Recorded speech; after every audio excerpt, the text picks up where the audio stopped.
जय श्री राम। शनि से संबंधित एक बड़ी रोचक कथा का स्मरण हो आया। आप सब जानते हैं कि रावण यद्यपि दैत्य कुल से था, लेकिन उसकी विद्वत्ता और उसकी भक्ति में कहीं कोई कमी नहीं थी। वह अपने समय का प्रकांड विद्वान और भगवान शिव का अनन्य भक्त था। उसकी पत्नी मंदोदरी आसन्न प्रसवा थी। तब रावण ने यह विचार किया कि मैं ज्योतिष का जानकार हूँ और ऐसे समय में हमारी पत्नी जन्म दें कि मेरा पुत्र अत्यंत पराक्रमी अमर हो।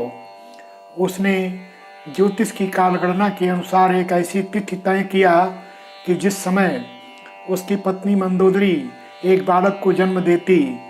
उसकी गणना का कुछ आधार यूँ था कि सभी ग्रह उसके 12 खानों में कुछ ऐसे स्थान पर हों जिससे महाअमरत्व योग बने, उसका पुत्र अमर हो जाए, दीर्घायु हो।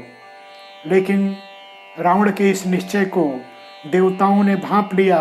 वे मन ही मन माँ सरस्वती से प्रार्थना किए, हे माता, आप कुछ ऐसा करें कि रावण की बुद्धि फिरे और ऐसा पुत्र जन्म न लेने पाए।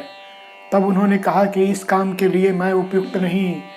आप ग्रहों में सबसे योग्य ग्रहराज शनि को इस दृष्टि से यह कार्य सौंपें, वे अवश्य कुछ युक्ति निकालेंगे। तब शनि के सम्मुख समस्त देवता अनुनय विनय करते पहुँचे। शनि ने उनके अनुनय विनय को स्वीकार किया और हंसते मुस्कुराते उन्होंने कहा, कुछ करता हूँ। और इस प्रकार उन्होंने मन ही मन निश्चय किया कि मैं रावण की इस खेल को बिगाड़ूंगा। रावण कहाँ तो कुंडली के सभी भावों का उचित प्रकार से विचार करके और सभी 9 ग्रहों को बुलाकर और यह आदेश दिया कि आप अमुक ग्रह में अमुक भाव में आप अमुक खाने में विराजमान होंगे जिस समय मेरा पुत्र जन्म लेगा। सबने बात सुनी। रावण की आज्ञा की अवज्ञा करना उस समय किसी के बस की बात नहीं थी। लेकिन शनि ने मन ही मन तय किया कि मैंने जो वचन देवताओं को दिया है उसे पूरा करूंगा। सब तो अपने अपने खाने में अपने अपने भाव में विराजमान रहे।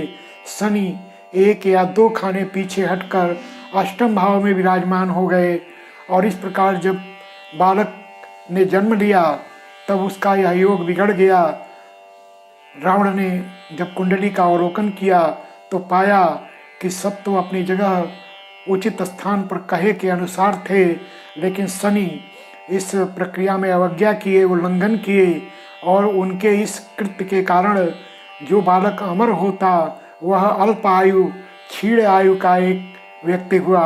उन्होंने शनि को यद्यपि प्रताड़ित किया, उसे जेल में बंद रखा, जिसमें मुक्ति का समय जब हनुमान जी महाराज लंका के सीता की खोज के लिए आए हैं तब उन्होंने शनि को मुक्त कराया, ऐसा कथानक मिलता है। तब शनि और हनुमान जी में एक अनुबंध भी हुआ। उन्होंने कहा कि हनुमान, तुम लंका को जला जरूर रहे हो, लेकिन सोना कोई जलने की वस्तु नहीं है। जैसा तुम चाहते हो कि यह लंका भस्म हो जाए ऐसा तो होगा नहीं।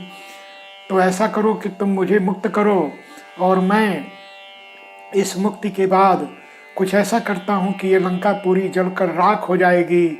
और तब एक और हनुमान जी के पूंछ से निकली हुई ज्वाला, जिस ज्वाला को देखकर आश्चर्य होता था, और दूसरी ओर शनि की दृष्टि, इन दोनों के प्रभाव से लंका जलकर छार हो गई। ये बात और है कि जो लंका कभी विश्वकर्मा के द्वारा बसाई गई थी, भगवान शिव के द्वारा इस लंका को माता पार्वती के लिए सजाया गया था, जो छल से यानी ऋषि विश्वेश्वर ने प्राप्त किया था, और वह फिर लंका राक्षसों की हुई। इस क्रम में दोबारा से रावण ने लंका को बसाया, सजाया, संवारा और इस प्रकार शनि को मुक्ति मिली थी। ऐसे थे शनि जिनकी दृष्टि से कोई बचा नहीं। यह दृष्टि, उनकी आंखों की यह मारकता, ये कैसे प्राप्त हुई, इसका एक स्वतंत्र कथानक है। यहाँ ऐसे 2 महापुरुषों, ऐसे 2 देवताओं की चर्चा मैंने किया। एक हनुमान जी के पूंछ का पराक्रम और दूसरे शनि की दृष्टि जिसके कारण लंका जलकर छार हुई। ऐसे थे शनि जो देवताओं के लिए समय समय पर बड़े काम के सिद्ध हुए। ऐसे सूर्यपुत्र महाराज शनि की जय हो। जय श्री राम।